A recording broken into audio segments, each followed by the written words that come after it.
राजा अकबर की सबसे प्रिय रानी जोधाबाई थी। एक बार रानी ने राजा अकबर को एक चीनी मिट्टी का बना हुआ गुलदस्ता भेंट किया और कहा, महाराज, जब तक हम मायके से आएंगे तब तक आप इस गुलदस्ते की अच्छे से हिफाजत करना। परंतु एक दिन जब महल का नौकर रामू राजा के कमरे की साफ सफाई कर रहा था तो गुलदस्ता गिर गया और टूट गया। अगले दिन जब राजा ने देखा, गुलदस्ता गायब है। रामू, जो हमारे कमरे में गुलदस्ता रखा था वो कहाँ है? रामू ने डर के मारे झूठ बोलना ही ठीक समझा। उसने सोचा कि राजा को तो बहुत काम रहते हैं, कल तक तो राजा इस बात को भूल जाएंगे। महाराज, वो बहुत गंदा हो गया था तो उसको मैं अपने घर पर ले गया था जिससे कि उसकी अच्छे से सफाई कर सकूं। अच्छा, ठीक है, पर हमारे उस गुलदस्ते का ध्यान रखना, वह हमें बहुत प्रिय है। रामू ने झूठ तो बोल दिया, पर अब वह सोचने लगा कि कहीं राजा कल को फिर से गुलदस्ते के बारे में न पूछ लें। और वही हुआ। रामू, तुम गुलदस्ता नहीं लाए। मैंने तुमसे कल ही बोला था कि वह गुलदस्ता हमें बहुत प्रिय है। कहाँ है गुलदस्ता?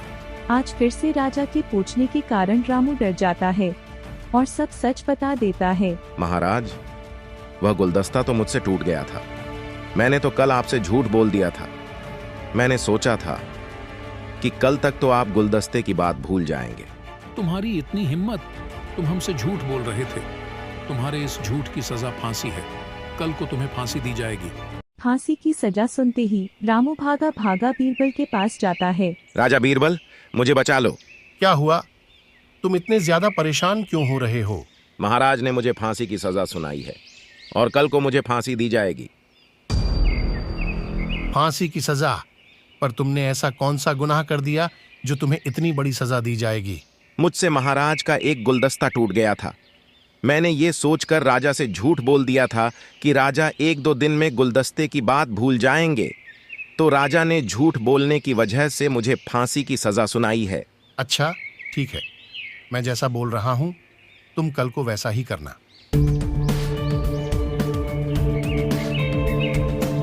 और अब तुम घर जाओ। महाराज, झूठ तो सभी बोलते हैं, झूठ बोलने की सजा फांसी कैसे हो सकती है? अच्छा, तो बीरबल, तुम भी रामू का पक्ष ले रहे हो? नहीं महाराज, मैं रामू का पक्ष नहीं ले रहा हूं, परंतु मैं तो सच बोल रहा हूं।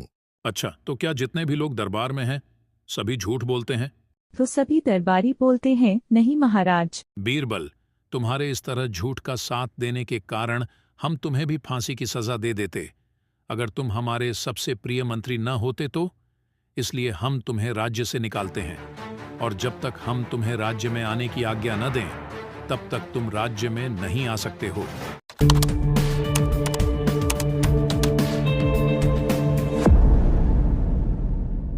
रामू, बताओ, तुम्हारी कोई अंतिम इच्छा तो नहीं है? हाँ महाराज, मेरी एक ही अंतिम इच्छा है।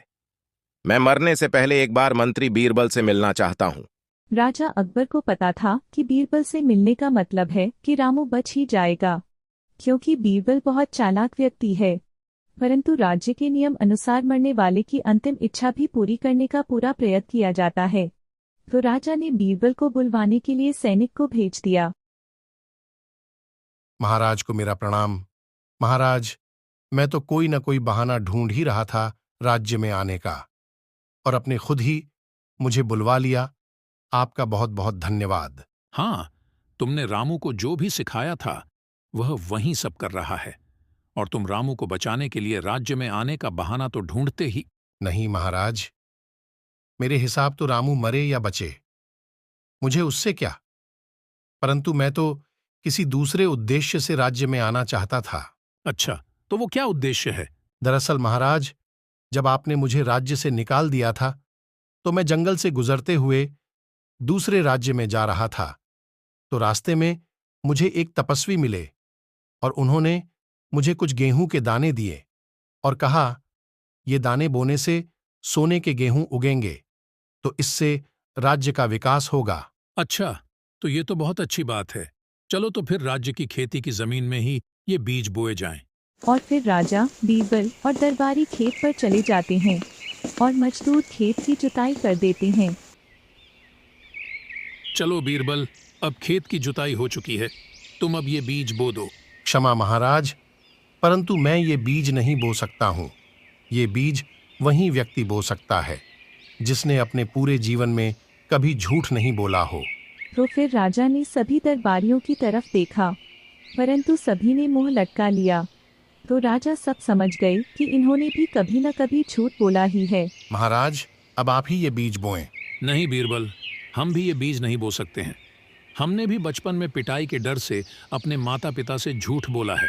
अच्छा, तो महाराज, रामू के झूठ की सजा फांसी कैसे हो सकती है?